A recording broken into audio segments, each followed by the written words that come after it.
stories, spirituality, pathways, and aliens. You're here on The Long Road Home.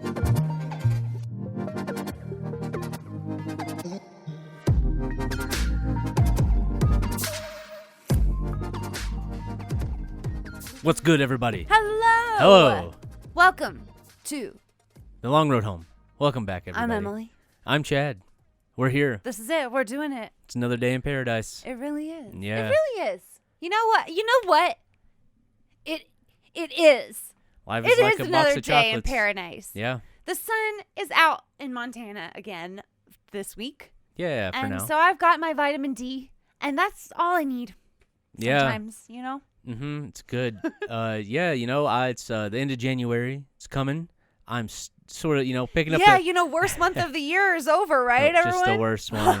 It's been a hell of a Remember year. when we all said that last year? The end of January is here, and I'm finally picking up the last pieces of my post-election depression / armament, I guess. And you're aware that the election ended in November. I am. It's been a long year. But, oh no. I sat down for the first time this week, and I started to meditate again. I'm going to start exercising again, and I'm feeling myself. New year. In a way I haven't. New you. In a little while. It's kind of nice. You know So, what? It is nice. It is nice. It's nice. It's nice. I'm fine. fine. I'm fine. It's I'm fine. fine. I'm fine. Anyway, guys, I am super excited about this episode. I don't know about you. It's something that I have, I used to YouTube this stuff when I was in high school and early college. Oh, absolutely. Just staring at the screen at 3 a.m. like, my God. It just. Are we alone? Yeah, are we alone? How could we be, though? We don't know.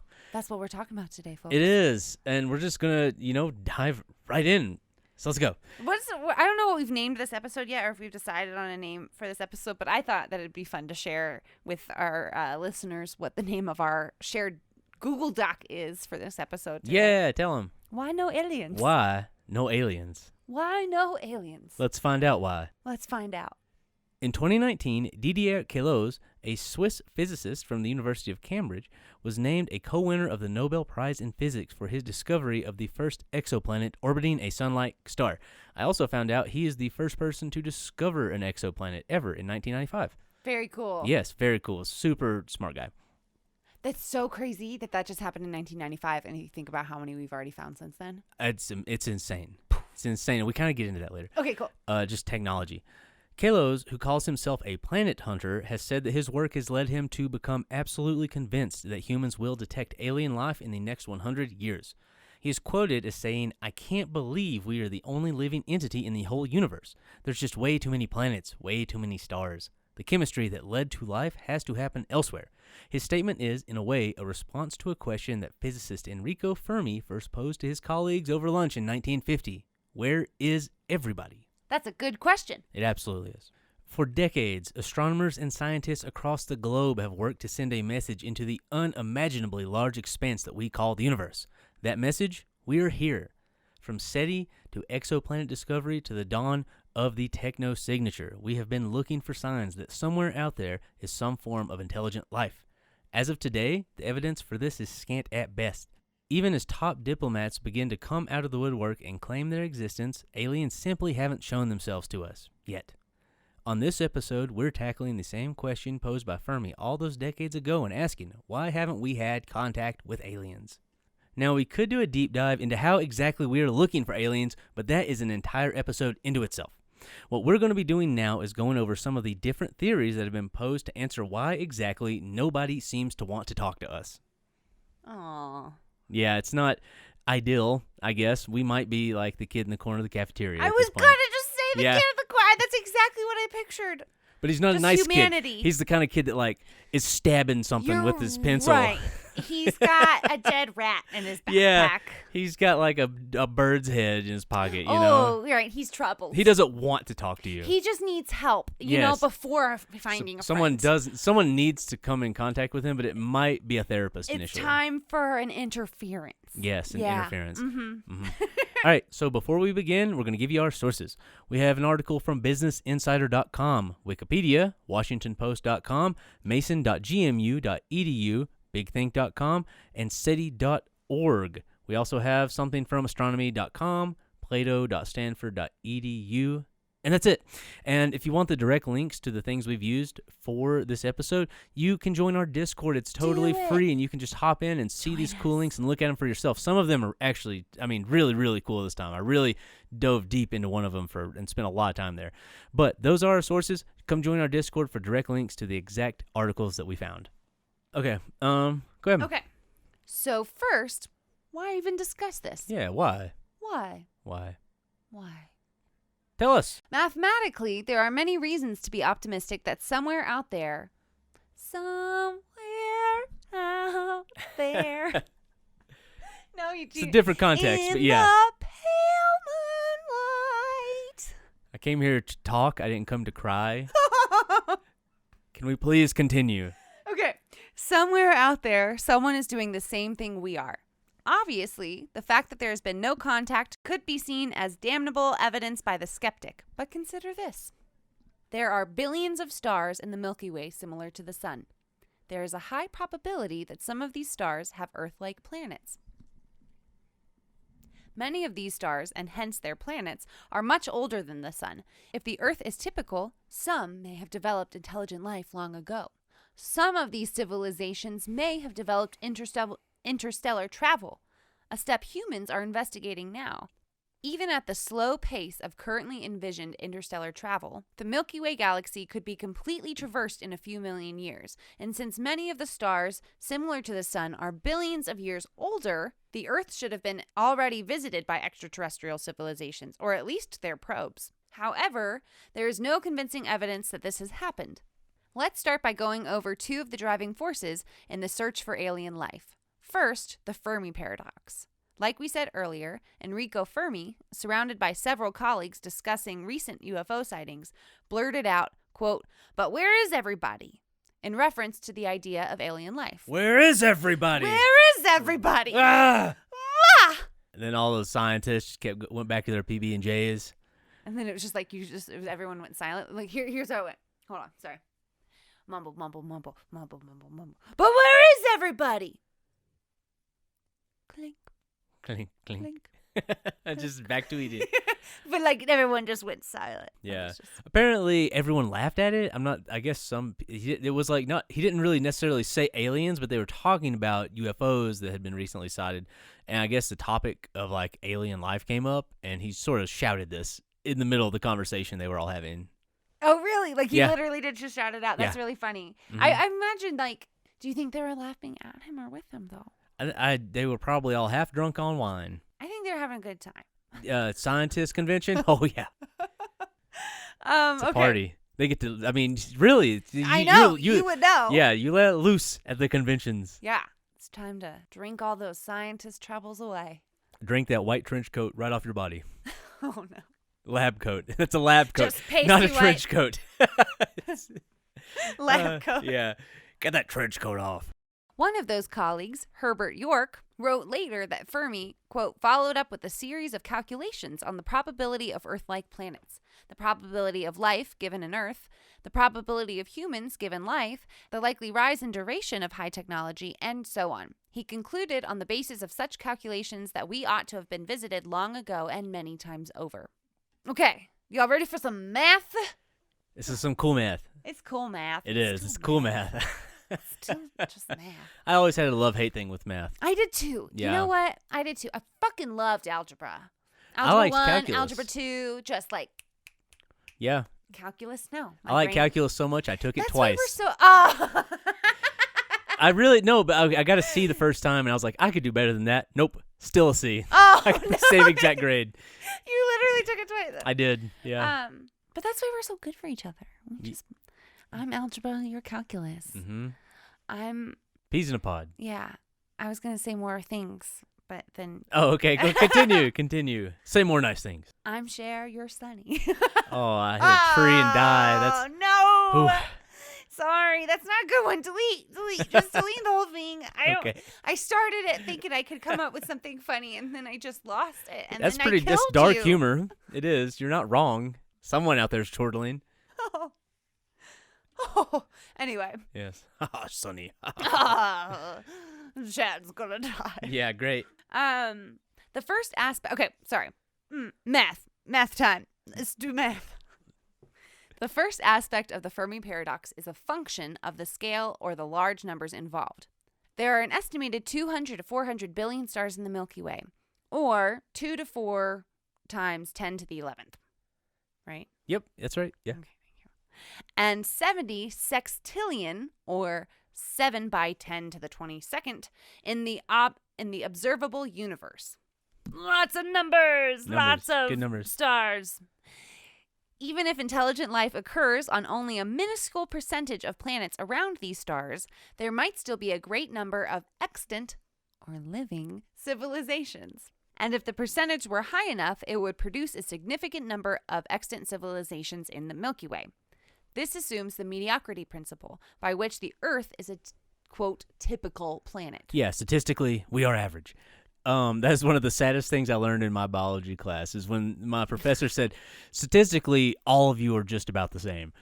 It really dealt a blow to, I think, everyone's ego in the class. But You know what? That's good. It That's is. Everyone needed that. We all need Yeah, a good blow the to fear the that ego. man put into me about cancer. Aw. I was like gripping my desk when he was talking about it. He's just like, yeah, it's one day you could just randomly, your genes could, turn off the wrong thing and you could get cancer. And he was so casual about it. Anyway, Scientists, man. they don't care about your feelings. They don't. They're just here for the facts. Yes. So I want to stop here and try to give our listeners a better idea at just how large these numbers that we're talking about actually are. Yeah, I just threw a lot of numbers at you. Yeah, something that we have a really hard time with as humans is recognizing large sums as more than just large sums. I think we tend to think of 1 billion and 1 trillion as fairly close to one another, and in a sense, they are if you're comparing apples to electrons. Oof. Yeah. Scientist humor for you. Yeah. Just cold and hard. So let's use. I like to use seconds when I talk about stuff like this, and I haven't ever really explained this to him, but it's more for me that helps me realize just how big these numbers are. Yeah, no, definitely. I love this so- analogy. Yeah. This example. I think it's relatable because everyone deals with time. So 1 million seconds is equal to 11 days, 13 hours, 46 minutes, and 40 seconds. So that's not a lot, really. It's not. It's a week and a half. We'll be here for another 1 million Yeah, seconds. hopefully. Knock on wood. But 1 billion seconds is equal to 31.69 years. Oof. So that's the difference between a million and a billion. 1 trillion seconds is equal to 31,709.79 years. So million, billion, trillion, oftentimes, I think a lot of people assume those numbers are fairly close. You just hear it and you don't really process how much bigger it is. So Because it's really unfathomable. it is. Our brains can't really comprehend numbers and time in that way. So with each second representing a planet, it's a little easier to see just how big the numbers they are dealing with are. 1 trillion has 12 zeros behind the 1. So that would be like 10 to the 12th. While a sextillion has 22 zeros. So the amount of stars in the universe is almost impossible to comprehend with our monkey minds. Really and truly. Monkey brain. That's such a big number. Does not compute. Yeah, that's how exponents work also, which I really honestly didn't know a whole lot about until I went back to school again, that the power is just the decimal continues to move to the right, and if it's negative power, it moves to the left. Yeah, I really wish they had explained it to me when I was in school. Yeah, That so way. They sure didn't make it sound that easy back in my day. these numbers are huge though. They're massive. They're very, very hard to fathom. The fact that there are that many stars in the universe, it's crazy to me. It's Yeah. absolutely crazy to me. It's like literally insane. Yeah. The second aspect of the Fermi paradox is the argument of probability. Given intelligent life's ability to overcome scarcity and its tendency to colonize new habitats, it seems possible that at least some civilizations would be technologically advanced, seek out new resources in space, and colonize their own star system, and subsequently surrounding star systems.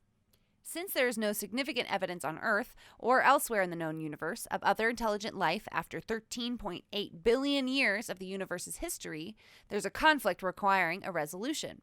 Some examples of possible resolutions are that intelligent life is rarer than we think, that our assumptions about the general development or behavior of intelligent species are flawed, or, more radically, that our current scientific understanding of the nature of the universe itself is quite incomplete.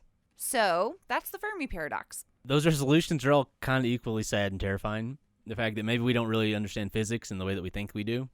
Yeah. Or the fact that we are truly alone. Both of those things are like a little sad and scary to me.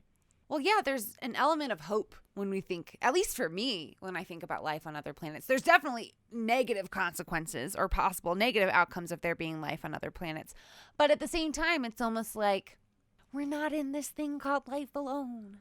You know, there's other beings out there, and we're gonna find each other and get through it together. It's gonna be love. Just gonna love at first sight. Love will conquer all. Yeah, maybe. We'll talk about that but later. Maybe we're alone. But also maybe we're just alone. Yeah, or maybe there's people watching us. So what? Okay. I mean, I know that theory. I was just it was yeah. a sound effect moment. Yes, It kind of yes. made it sound like I didn't know, but I know. She knows. She's read this text. Yes. The other chunky part of this puzzle is an equation formulated by Frank Drake in 1961 that generally goes hand in hand with the Fermi paradox. Drake created this in an attempt to find a systematic means to evaluate the numerous possibilities involved in the existence of alien life. It's now known as the Drake equation and consists of several variables, such as the number of planets per solar system with an environment suitable for organic life, and the fraction of those suitable planets whereon organic life actually appears. There are 7 of these variables, so go check it out for yourself sometime. It's a cool equation. Yeah, I have an image for it. Maybe I'll post it. Yeah. Or maybe I'll post it to the Discord. Yeah, come look at it. Yeah, make you join it. guys join us. Please. So these variable a variable in math, if you like just haven't taken math in a while, is basically an empty slot that you can fill in with any number. These variables try to solve for n, or the number of technologically advanced civilizations in the Milky Way galaxy. It has been used by both believers and non-believers to try and prove that their beliefs are correct. The first scientific meeting on the search for extraterrestrial intelligence, or SETI, which had 10 attendees, including Frank Drake and Carl Sagan, speculated that the number of civilizations was between 1,000 and 100 million in the Milky Way. On the other end of the spectrum, Frank Tipler and John D. Barrow used pessimistic numbers and speculated that the average number of civilizations in a galaxy is much less than 1. So literally, you plug in numbers and you see what comes out. Some people are on the high end, some are on the low. Right. It just depends on what you think the variables are, and the variables are an unknown. Very unknown. Exactly. So, and that's the problem with the equation. You could just make it work for you? It kind of, yeah. And it's all hypothetical. Right. We're not going to call it theoretical because a theory is affirmed and is be seen in numerous tests. It's so, speculative. Yeah, it's I think that's a better way to put it. It seems that, like I said, almost all the arguments involving this equation suffer from what's called the overconfidence effect, a common error of probabilistic reasoning about low probability events by guessing specific numbers for likelihood of events whose mechanism is not yet understood. Yeah, we're just throwing darts at a wall. Yeah, exactly. And the biggest thing that really isn't understood is what's called, one of the big things is called abiogenesis, in which living life is created from non-living matter, which has been proven to occur. Just to clarify, it's been proven that it can occur, but we're not aware of the rate that it can occur. I'm not like an expert on it. I don't really understand like the process. That's what of, we're saying, right? Basically, is that, like, we don't know the rate of, or the speed, the probability. Yeah, we don't understand like how likely is it that's going to happen. Right. But yeah, 2 scientists named Stanley Miller and Harold Urey in the 50s performed an experiment that demonstrated how these organic molecules could spontaneously form from inorganic stuff. Whoa. So non-living stuff producing living things. They basically put in it was sealed, right? There were 2 large, what you would call like beakers, I guess. And they were filled with methane, ammonia, and hydrogen, as well as water vapor, and those formed simple organic monomers such as amino acids. That was cycled through an apparatus that delivered electricity to the mixture. So like lightning and sparks and like stuff, right? Frankenstein! Yeah, and so after 1 week, it was found that about 10 to 15% of the carbon in the system was in the form of a racemic mixture of organic compounds, including amino acids, which are the building blocks of proteins, which make us. Whoa. Yeah. Also, just to clarify, I'm aware that the doctor was named Frankenstein and the monster was just the monster. Oh, good. Yes, we all. Because I said like Frankenstein, Yes. but I mean like Dr. Frankenstein and his monster. Yes, it's a great book. Anyway, Mary Shelley, read I it. just wanted to, I know things. So it's been proven that amino acids and things that can potentially produce a living organism can be made in at least a scientific experiment, which is to me is amazing. Oh, absolutely. yeah, And this was done it's in the nuts. 50s? Yeah. Like, Yeah. but never Really- mind, I'm really not cool gonna say it. fact, I'm not going to be antagonistic. Really cool fact. What's up? Really cool fact. One of my professors at Montana State actually has one of their pieces of equipment. Whoa. One of the things they use to make them in his lab. He just keeps it. I don't remember how he got it, but Which professor? Dr. Willie. Yeah, of course it was He's a Dr. cool Willie. guy. He's such Shout a out cool to Dr. guy. Willie. Super cool guy. But yeah, he just told us about it and how he has it, and I guess he worked with one of their graduate students or something. Super cool. Wow. Totally off tangent. But Anywho, we know it can happen, but we don't understand the probability at which it could happen. yes. And that it is life. Yes, it is life. It's life, yes. Those things are life.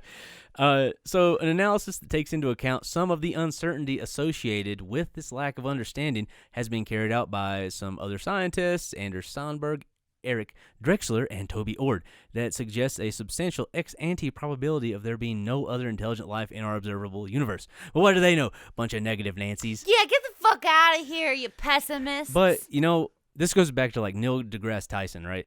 He has stated, like, he doesn't believe in aliens. He can't believe in aliens because of his profession. He's an astronomer. Right. It's like, I mean, if the facts aren't there, it's good to, I guess, be skeptical Yes. in that way. I'm not necessarily in that camp, but it's cool that they're sticking to their guns. Yeah, no, it's good to have, like, scientific authority that's unbiased. Yes, Definitely. I think so. But I think, like, those guys were manipulating the equation just as much as the other guys were. You Yeah. know what I'm saying? Yeah. Like if you come out with there's 0% chance of aliens, it's like you literally just did the same thing but the opposite direction that the guys that were saying there's all the aliens did. Yeah. I just made No, that you're right. really, really No, I brought you're it not- down in super layman's terms. but- Only a Sith deals in absolutes. yes, exactly. That's a Star Wars, right? That's a Well, Star Neil Wars. deGrasse Tyson isn't a Sith. No, he's not. Seems like a wonderful Well, person. he's a great guy. Yeah, he seems like it. I mean, but he's had some troubles. He's had some There's troubles. been some things that we kind of just deleted about him. Yeah, well, that woman kind of like backed off, right? Is this a dangerous conversation? Yes. Okay, let's Moving move on. on. Okay, so this is the numbers part that we were talking about earlier. Okay. No Even worries. more numbers. Yeah, you spit them digits. Hell yeah, I'm gonna spit them. S- Spit them all over this mic. I'm Yeah. gonna breathe this air, feel them germs. Oh, it's hot. So now we have a very slight idea of why exactly there may be life, even though those other people said there might not be. But if there is life, why isn't there proof that they've contacted us? Exactly. Yeah. There are tons of explanations for this, but we picked a few of our favorites to talk about today. So let's start. No, you thought we started? We Yeah. haven't started. We're just now starting. Now the title card is playing. Now. Welcome to the long road home. home. Okay. Shall I? No, me. This is Oh. the numbers part. Oh, numbers. Yeah, right. numbers. Spit them digits. Staying. Yeah, you keep that. All right. Keep that snort. All right. That's authenticity. So, the first theory we're going to talk about today is the Great Filter. Originally hypothesized by Robert Hansen, the premise of the Great Filter is that there are at least 9 steps that are needed in order to go from a planet revolving around a sun to off-planet colonizing by a species. They are: 1. The organic material and planets are in the right star system, including organics and potentially habitable planets. 2. There are reproductive molecules that form, like RNA. Right. Simpler than DNA, can still replicate. These molecules will lead to simple or prokaryotic single-cell life, and ultimately... Oh, I'm sorry. Ooh, prokaryotic. It's been like 10 years Oh, yeah. since I heard that word. It's yeah. Okay, so that's an exaggeration because I'm not that old. But it's been like 7. Yeah, it's been a couple, right? It's been a few. Yeah, Throwback. it is. Do you remember that word from high school in biology? I took 2 biology classes last year, so this is widely... Actually, this is sort of a bigger deal also in ecology as well. Continue. I didn't yeah. mean to interrupt. I was just like, my brain was like, oh, Yeah, it's okay. I remember. I remember. So the prokaryotic life ultimately leads to eukaryotic or complex single-cell life. There also must be sexual reproduction and eventually Bow, chicka, wow, wow. multi-cell life. There are still 3 steps. Bear with us. Sorry. So if you get to multi-cell life and you clear those all those other steps, you head towards tool-using animals with intelligence. Eventually, you get to step 8, a civilization advancing towards the potential for a colonization explosion, which is where we are now. Right. We're just like, Yeah, we're just building, I guess you would say. mhm. And finally, there is colonization explosion. We are off planet and we are developing in other places. So the Great Filter states that one of these steps is difficult enough that virtually no species can clear it and move on to the next. In the terms of the Fermi paradox, this could mean a failure in any of the steps, or maybe some disaster led to the destruction of a species before the filters could be passed through. This could have been happening for billions of years with repeated failures, preventing any sort of intelligent life anywhere else in the universe. We could simply be the ones who, evolutionarily speaking, rolled snake eyes and made it to where we are today. And that by no means guarantees that we'll ever make it any further. Hansen's ideas themselves are online and super interesting to look at. His paper does an amazing job at describing just how these steps can take place and how our species and planet has underwent them. I want to read his breakdown of just how he believes these steps occur sort of in humans, because I really do. I think this is super fascinating. The way he explains it really makes sense to me. Let's do it. Okay, so this, from until I say it in quote, this is all Hansen. It turns out that the very idea that a significant portion of the Great Filter might reside in our past evolutionary steps and has important implications which can aid us in evaluating this hypothesis. First, let us distinguish between 2 different kinds of evolutionary steps. Let a discrete evolutionary step be one which must succeed within a short time period. Failure then implies failure forever after. So if you miss that, if you don't get through that filter, you're done. No more chances. For example, Filtered out. yeah, you're filtered. For example, if a certain type of solar system is required, then success here can only happen when the solar system forms. In contrast, let a trial and error step be something like search across a mostly flat fitness landscape, where failure today does not much affect the chances for success tomorrow. So trial and error means that if you're not able to pass through it, you bounce off, you get to try again. Gotcha. The main Great Filter implications are regarding trial and error type steps. Consider a situation where a certain number of trial and error steps must be completed in a certain order within a certain total time window. That is, for each step there is some constant probability per unit time of completing that step given that the previous step has been completed. If the probability of completing all the steps within the time window is low, then it turns out that for the cases where all steps are in fact completed, the average time to complete each hard step is unrelated to how hard that step is. Oh, okay. And let's get through it a break little that further. down. Yeah. There's an example here. Beautiful. For example, say you have 1 hour to pick 5 locks by trial and error. Locks with 1, 2, 3, 4, and 5 dials. Each dial has 10 numbers on it. So you have a lock with 5 dials, and each dial has 10 numbers. No, you have 5 locks. No. There's Listen, 5 listen. No. Listen. You start out with each set of locks. So you have 1 lock with 10 numbers, 2 locks with 10 numbers, 3 locks with 10 numbers, 4 locks with 10 numbers, 5 locks with 10 numbers. I think that's what it's saying. You have 1 hour to pick 5 locks. Locks with 1, 2, 3, 4, and 5 dials. So each lock has, one lock has 1 dial. Yes. The next lock has 2 Yeah, dials. that's what I was trying to say. I'm sorry. The next lock has 3 Yeah. dials. The next lock has 4 dials. And then Yes. the last one has 5 dials. And Yes. each dial has 10 numbers. Yes. Okay. We're on it. So we've got our dials. The expected time to pick each lock is 0.01, 0.1, 1, 10, and 100 hours, respectively. Understood. Because of the number of dials. Yes. Then, just looking at those rare cases where you do pick all 5 locks in the hour, the average time to pick the first lock would be 0.0096 and 0.075 hours, respectively, close to the usual expected times that we mentioned right before this. The average time to pick the third lock, however, would be 0.2 hours, and the average time for the other 2 locks and the average time left over at the end would be 0.24 hours. That is, conditional on success, all the hard steps, no matter how hard, take about the same time, while easy steps take about the normal amount of expected time. All these step durations and the time left over are roughly exponentially distributed. This is the interesting part to me, with a standard deviation of at least 76% of the mean. We can apply this model to the evolution of life on Earth by examining the fossil record for roughly equal spaced apparent major innovations. Such an analysis can complement other attempts to find hard steps by intrinsic difficulty, necessity, and uniqueness in evolutionary history, such as attempted in, he references another paper. The fossil record shows about 5 roughly equal periods between major evolutionary changes since the Earth was formed. Specifically, the earliest known clear fossils of simple single-cell life appear 0.9 billion years after the Earth cooled, though other evidence suggests life after only 0.5 billion years.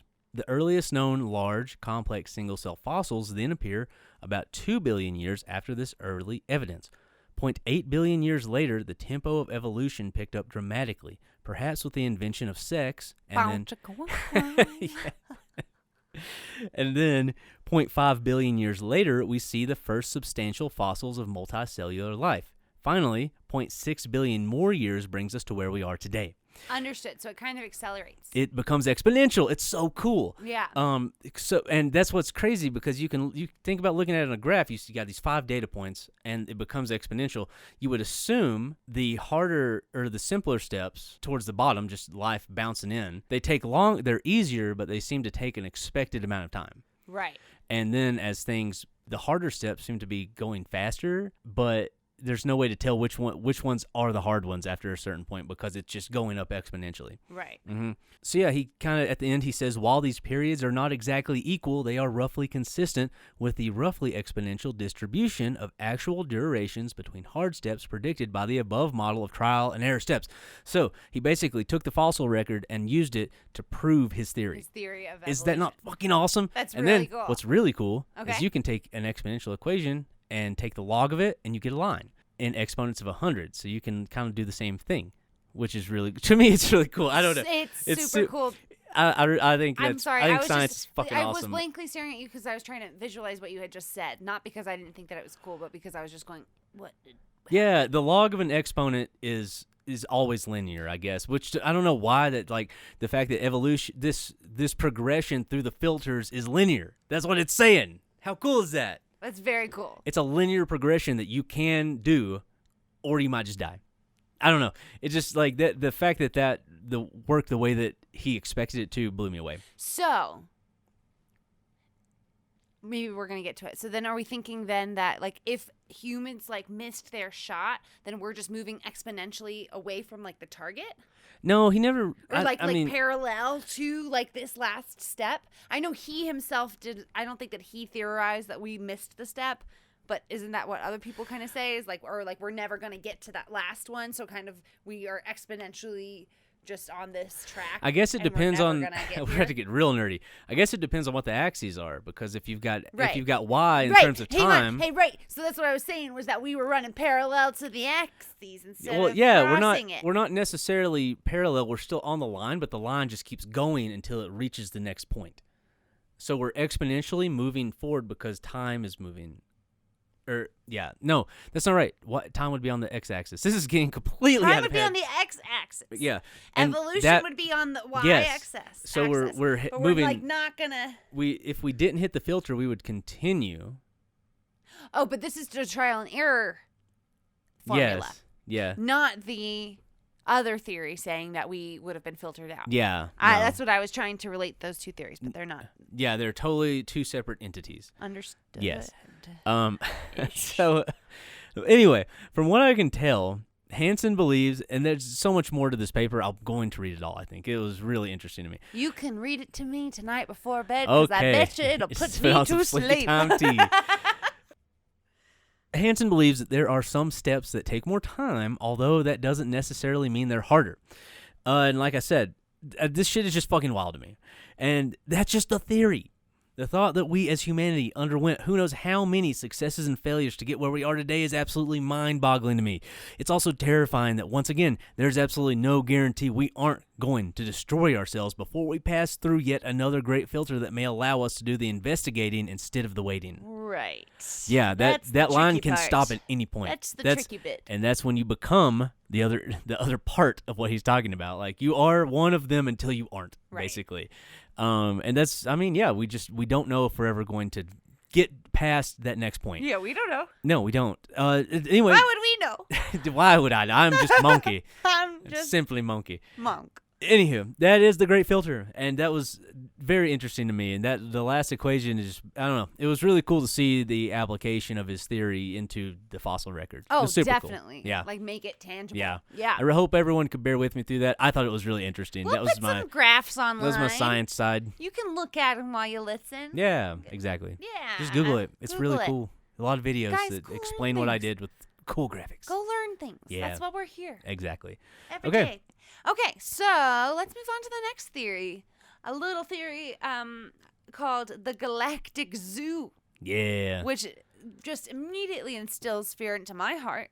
Yeah, it's not great. This is a very Atlantean idea because of the idea behind it. Sorry, that's like... It's just like... Sorry, I don't know why. It makes sense. It's just made me cute. God, I really went. I really nerded out on this. I love it. This is maybe the favorite I besides loved- Nancy Morgan. I I love love the If script. I hadn't have been in as many meetings as I had been today, I would have went. Yeah. I would have been like balls to the wall. I love this. Because of the idea. Just come on, just do it. It I'm makes sense. sorry. It makes sense. I'm sorry. This is a very Atlantean idea. If you recall our discussion in a previous Missing 411 episode, we talk about the competing philosophies between the Lemurians and the Atlanteans regarding humanity. Lemuria wanted to help progress society. Obviously, that didn't happen, or we'd all be rolling around on some sort of Healy-style board and floating around in jetpacks. Oh, wait. Maybe they did help. I don't know. Oh, no. Because of those boards with Because the we big did wheel. have the quote-unquote hoverboards. I'm still mad about that. I'm still mad that that shit was called hoverboards. It's not hovering. They lied to us. Yeah, and they then we did. just accepted it. Blatantly, and then they all caught on fire. I'm talking about the wheel with the platform on both sides. You ride it like a skateboard, and it just zip zooms. Cyberpunk. Yeah, that too. I guess I'm triggered. Sorry. I don't know where that came from. Hoverboards are in your brain. it They're just living there really rent free. Just unleashed some rage that I didn't know was sitting in my heart today. Atlantis, on the other hand, wanted only to observe and watch humanity, leaving its hand out of the affairs of the monkey. In 1973, MIT radio astronomer John Ball published a paper in which he suggested a very Atlantean idea itself. He hypothesized that the lack of success in uncovering cosmic company wasn't due to a lack of aliens. It was because these otherworldly sentients have agreed to a hands-off policy. They've kept their distance, not because we're imperfect, but because of our right to pursue our own destiny. Diversity is something that everyone in the cosmos is assumed to value, so life-bearing worlds should be left to their own evolutionary development.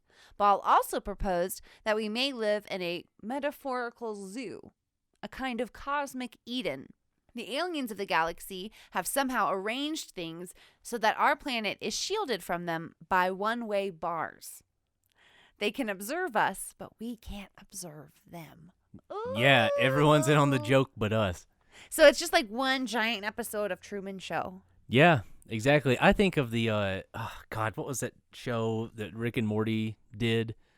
Solar opposites. Solar Opposites. It reminds me very much of that, the wall that they had. You know, that was a great. It was a amazing. great I was subplot. very pleased with that. That subplot was killer. It was killer. Oh, mwah. It's Well decadent. done. Well done. Yeah. Way to go, Dan Harmon. So, this, of course, perpetuates the idea that maybe we are as important as we think we are. At least, that's what they want us to believe. The thought of a galactic federation of aliens watching its high and mighty rats war and worship and take butt pics all while eating some sort of living popcorn organism really makes you think. It does, and you want them to think it's all about them, right? Because otherwise they're not going to perform. Ooh. Yeah. And we just took that role and ran with it. Yeah, we did. We were like, yeah, fuckers, it is all about us. This is our galaxy. Yeah, we got the Space Force We now. got the Space Force now. That's exactly what I was going to say. And all of it. They went, They got a "Oh, real silly- chuckle out of that. silly humans. Yeah. What will they think of next? Although it's a bit forced, this idea does help justify the idea that we should be sending signals into space. Douglas Vakich, the president of METI International, a San Francisco-based organization, invoked the zoo hypothesis as a possible justification for broadcasting. After all, if the hypothesis is correct, then it's understandable why our efforts to find signals from space have been unsuccessful. We've been mindlessly pacing our earthly cage while the extraterrestrials maintain their distance and keep watch. But, as Vakich argues, this one-way scenario might be changed. If a zoo animal suddenly starts barking through the bars, saying, "I'm here, and I think you're out there," those on the other side might respond. I do think that's a very interesting part of this idea. The fact that our technology has progressed to the point that an elementary school student could potentially send out a radio wave message into space would definitely elicit some sort of response at some point if it reached the right coordinates. What do you think the aliens would do if the animals they've been watching suddenly spoke? Would their response be kind and happy for us? Or would they seek to put us back into our place as their butt-pick-taken ant farm? Yeah. That's sort of the scary part, I guess, of the zoo hypothesis is what happens when we do reach out to the people who are watching us. What would we do? We'd shoot them immediately. No. Every cryptid thing we've ever covered so far, But the this is first a zoo. reaction This has been is in pew, your pew. zoo. This is in your zoo. It's your space. And let's say like one day a dolphin says something. Do you think we wouldn't shoot the dolphin in the zoo if it said something? Not at first. Oh no. That's kind of my idea, and that's sort of actually, honestly, that is a perfect transition into the last idea that we're going to talk about. Actually, Honestly, if you think about it, it'd be pretty fucked up what we do to that dolphin. We'd Yeah. really, really It would traumatize be that bad. dolphin. He would be on all these different world tours, and everyone would just ignore what he said and just be like, "Oh, it's talking this dolphin, talking dolphin." and all the monkeys And would then- clap and clap and clap. Mhm. So then, yeah, what if we were the dolphin? Exactly, and that's I guess that's part of the point of this hypothesis now, because when they developed it, I guess we weren't really doing that at all. Like, I don't think they even thought that there was the potential that we could do that one That day. we could be trying to reach out At and least make not contact with our captors. Yeah, at least not to the extent that we're doing it now. Right. Mm-hmm. We'll see. Yeah, we'll see. But like I said, honestly, it's perfect transition into our last theory. Okay. It's a little more foreboding than the first two we've covered. It's called the dark forest theory. And boy, is it dark. It's not great. From what I can tell, it's called that because the ideas are the basis for a Chinese science fiction novel called The Dark Forest by Liu Cixin. This is how it's explained in the book. The universe is a dark forest. Every civilization is an armed hunter stalking through the trees like a ghost, gently pushing aside branches that block the path and trying to tread without sound. Even breathing is done with care. The hunter has to be careful, because everywhere in the forest are stealthy hunters like him. If he finds another life, another hunter, angel, or a demon, a delicate infant to tottering old man, a fairy or demigod, there's only one thing he can do: open fire and eliminate them. Ooh. Yeah, this is a spooky one. I know. It's spooky. So, essentially, the dark forest theory is based on something called game theory, which I'd heard of, but I looked a little more into today. It's kind of crazy. So, game theory is the study of the ways in which interacting choices of economic agents produce outcomes with respect to the preferences or utilities of those agents, where the outcomes in question might have been intended by absolutely none of them. It's an extremely interesting thought experiment that can be seen in social and political actions. It's very interesting. Super Yeah, interesting, it's yeah. crazy. So I pulled this directly from the Stanford website. Because it's a great example of what game theory actually is. Quote, consider a soldier at the front, waiting with his comrades to repulse an enemy attack. it may occur to him that if the defense is likely to be successful, then it isn't very probable that his own personal contribution will be essential. But if he stays, he runs the risk of being killed or wounded, apparently for no point. On the other hand, if the enemy is going to win the battle, then his chances of death or injury are higher still, and now quite clearly to no point, since the line will be overwhelmed anyway. Based on this reasoning, it would appear that the soldier is better off running away regardless of who is going to win the battle. Of course, if all the soldiers reason this way, as they all apparently should since they're all in identical situations, then this will certainly bring about the outcome in which the battle is lost. Of course, this point, since it has occurred to us as analysts, can occur to the soldiers too. Does this give them a reason for staying at their post? Just the contrary. The greater the soldiers' fear that the battle will be lost, the greater their incentive to get themselves out of harm's way, and the greater the soldiers' belief that the battle will be won without the need of any particular individual's contributions, the less reason they have to stay and fight. If each soldier anticipates this sort of reasoning on the part of the others, all will quickly reason themselves into a panic, and their horrified commander will have a row on his hands before the enemy has even engaged. It's not an outcome that any brave warrior would want, but each individual action led to it. So no one intended to lose the battle, but if everyone does the same thing, the battle is lost. Right. And so there's never an intention of losing the battle to begin with. And that's sort of what game theory is stating. And there's some That's the game theory. Gotcha. Yeah, and so there's other great examples of this, and like Cortez burned his ships when his small army arrived in South America. He did that to eliminate the idea that they can't escape. Right. And the only logical explanation for them was to push forward with the invasion. Right, survival. Yeah. Exactly, and he did the same thing. And then you think about it in terms of the Native Americans that saw him do that, and they say, this man is crazy. Yeah. Because now they are going to fight. They must be really confident that they're going to win. And then that sort of puts them in the situation that the Cortez's soldiers would have been in. And that's like, Right. you can see it in real life. It's really, really cool. But game theory applies to the Dark Forest theory in this way. There's a belief that all life desires to stay alive, but there is no way to know if other life forms can or will destroy you if given a chance. Right. Lacking this assurance, the safest option for any species is to annihilate other life forms before they have a chance to do the same. So in the novel that we talked about, the Dark Forest, since all other life forms are risk-averse and willing to do anything to save themselves, contact of any kind is dangerous, as it most assuredly would lead to the contacted race wiping out whoever was foolish enough to give away their location. And you can look at this in the form of like a matrix or a tree. Basically, there's a potential for two groups to come in contact with one another, but typically the best move would be whoever comes into contact first would be to annihilate the other. Right. If they don't, then they are the complete mercy of the other group. And that's just how it works. Right. And there you see like the outcome that no one is wanting, but because of the thought process behind it, it's what happens. It's like the only outcome. It's the only option. Mm-hmm. The scientist and futurist David Brinz believes that this would explain why we haven't received any sort of transmission from another planet.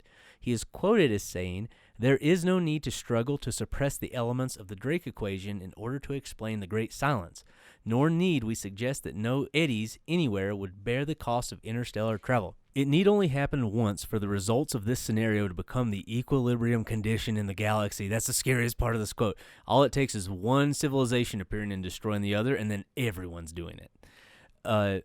We would not have detected extraterrestrial radio traffic, nor would any eddies have ever settled on Earth, because all were killed shortly after discovering radio. Just for clarification, eddies actually means extraterrestrial intelligence. Yes. So it's fucking, I think the last few sentences are the scariest part to me. That it would only take this happening one single time for it to become the norm. I mean, honestly, it could have already happened. Maybe there is some monolithic alien life that through technological advancements has no problem making sure any other life form cannot surpass it. The scariest part is that while all these civilizations have hid from one another, we've been sending signal after signal to let them know exactly where we are. We literally just talked about an entire foundation dedicated Yes. to We've sending been out blasting signals. signals. We're really noisy. We're a really noisy We planet. are. The article from BigThink.com put it very nicely. We've been screaming our existence to the cosmos for almost 100 years now. any aliens within a 100 light-year radius of us would be receiving a barrage of radio signals from our direction. Who knows when a probe may show up just outside our atmosphere, taking a look at what exactly has been sending I Love Lucy reruns across the galaxy and deciding for themselves if they should allow us the chance to coexist. But for now, go get a hot cocoa, take a nice hot bath, and try to forget the existential dread we placed upon you, because that's the end of this episode. That's it. That's all, folks. Yeah. We don't have many explanations for you, but there's some dark fucking theories. It's all, I mean, yeah, we don't know. We don't know what could happen. I will say, when looking into this, there are lots of other reasons, right? And we kind of talked about it at the top of the episode, but like, they could be watching us, they could be preparing to kill us, or they might just not exist at all. Yeah, I mean, it's so scary to think about, but like, the biggest reason to show up is to invade. Why else do you come somewhere? Right. You need the resources. You need to harvest the resources, right? And so the last theory is maybe the realest to me. Really? and it's either that or the fact that the Great Filter also makes tons and tons of sense. I mean, obviously, it is, to me, the realest. I guess I should take everything I said back. That one's the realest to me because it was applied and he could see it in evolutionary, layers in the Earth. But I think those two are probably the most concrete and possible to me as to why we haven't ran into anybody. And you could even mix them together. We could pass through the Great Filter, and this was another idea that I read about shortly, that maybe no one has done that yet. Maybe we are all in our own spheres and we cannot communicate with one another. But if we do, whoever makes it through the last filter first and begins colonization, it's called first in, last out. They are the first people to do it, and they decimate everyone else for resources. And they're the last ones that are doing it because they've decimated everyone else. Well, I mean, we do already have a space defense force. Exactly. Like, we're not going down. We're not, like, innocent by any means. Like, we're not, like, no, we're not. Great. We're not heading down a good road. And honestly, nothing in the past decade has led me to believe we are not heading towards anything other than a post-apocalyptic dystopia, cyberpunk, steampunk type world. Well, you know what? Maybe universe. Listen to some Blade Runner. Oh, I'd be down to live in Blade Runner universe. That'd be wild. Well, I'll just say that you guys can listen to our upcoming mini-sode to hear my thoughts on this matter. Yes, we do have a mini-sode coming out. We do have a mini-sode coming out. Yeah, and, it'll be next Monday. We had some chats about aliens, and yeah, I like to take a more optimistic approach and think that maybe they want the best for us after all. Yeah, we didn't cover any of the like optimistic. That's not necessary. I think the Great Filter is an optimistic look at what could possibly happen. There's a chance that we could make it. We've made it this far. Right, I think but that I is guess amazing. that theory doesn't necessarily go into what could happen after we get there. No. And that's not what this episode was about. This episode was just about why no aliens. But I'm saying that all of these kind of just lead you toward something not great's going to happen. But I like to think that maybe love will find a way. Love will find a way. And I guess I did say that earlier. You guys just lay down and close your eyes and try to think about a machine pulling out your blood to be harvested and used as energy for another species that is greater than you. Oh no! Yay! Yeah, that's a great episode. I really fucking loved the research on this one. I'm gonna go back and read the article from Hansen. There's paper. There's a paper that's not an article. Just keep going deeper. Deeper and deeper. But yeah, mini-sode on Monday. Check it out. Yes. Thank you guys so much for. I hate going. Thank you guys so much for listening. Like we said, we're going to post the links to the actual articles and places that we visited for this episode in our Discord. So check out Instagram, check out Twitter, join our Discord. It's totally free, and we post a lot of stuff there, including source links. So be sure to come and say hello. Well, the thought of us being alone is very scary to me, so I really do hope whatever is out there is just waiting for us to reach the next level. Yeah, that's a very positive note to end on. Yeah. Thank you guys so much for listening. Again, we love all of our listeners. We appreciate you. We're going to be posting all of our source links over in our Discord. It's totally free, and we're trying to grow our community, so come join us there. We'd love to say hello. We're on there. I'm on there a lot, just waiting for someone to say something to me. We're both on there, though, and we want to talk to you and tell us your stories. There's all sorts of different channels where you can post links your own stories, and you can see what we're up to. And some of our listeners and the people that are on there do get a little bit of a advance notice as to what's coming up. So join us there. It's totally free. Link on Instagram and Discord. Yeah, let's chat about aliens and spirituality, witchcraft, and Bigfoot, whatever. Come on, just chat. Let's do it. It's all there. So you can find us on Instagram and Twitter at _LRH_pod and on Facebook at the LRH pod. You can also reach us at Gmail. You can also reach us via email at thelrhshow@gmail.com. Yeah, it's just another way for you to get us your stories, your comments, anything you'd like us to know. We're here and we're waiting for you. Oh, dude, we're on YouTube. Chad, tell Yes. us about YouTube. We're on YouTube. I'm very slowly uploading our past episodes onto YouTube, so tell your friends that don't have Spotify or Apple for some strange reason. We're on there. They can turn us on while they're at work, while they're climbing power lines, fixing windmills, digging coal. I don't care. Just listen. We're on there. Episodes are being uploaded pretty much roughly every day for now until we reach the point where we can't anymore, and then we'll release these probably the day after they're released on most places where you listen to podcasts. Sounds like a solid plan. Yeah, I think so. So where can they find us on YouTube? Is there like a No, just you look just up The Long Road Home? yeah, just search The Long Road Home on YouTube and we'll pop up. We've got pretty much the same exact social media icon as we do everywhere else, so just look for that. And look for it and like and yes, subscribe. please like and subscribe. That's will help us. I don't know how YouTube works. It's supposed to do something, yeah, y'all. please come on. come on there. Come subscribe. Hit that like button. Smash right? it. Smash Smash. it. Also, if you want to support our podcast, head over to patreon.com/thelrh podcast. We have 3 different tiers that you can sign up for, and each one has its own special things that we're going to be doing with them, and it's going to give you access to some more time with us in the Discord for special things in the future, like maybe meditation sessions, maybe a book club. I think that would be really cool. Ooh, book But club. yeah, once the interest is there and we've got a bunch of people just waiting to sink their teeth into us, we're going to do something really cool. So check us out on Patreon. I'm sorry, I'm just giggling because I pictured y'all biting us. They got soft little nubby teeth. They got nubby teeth. I Yeah. thought they were sinking their No, teeth it's like in. an old dog, just like Oh, like It's sweet. Oh, It's endearing. Oh, thanks, guys. Thanks for the nibbles. Last thing, please, if you're listening on Apple Podcasts, leave us a rating and review. Every single one of those is important to us, and it's going to help us get on the new podcast page on Apple eventually. So please, tell your friends, tell your family, take their phones, leave a review, and let us know how much you enjoy this show.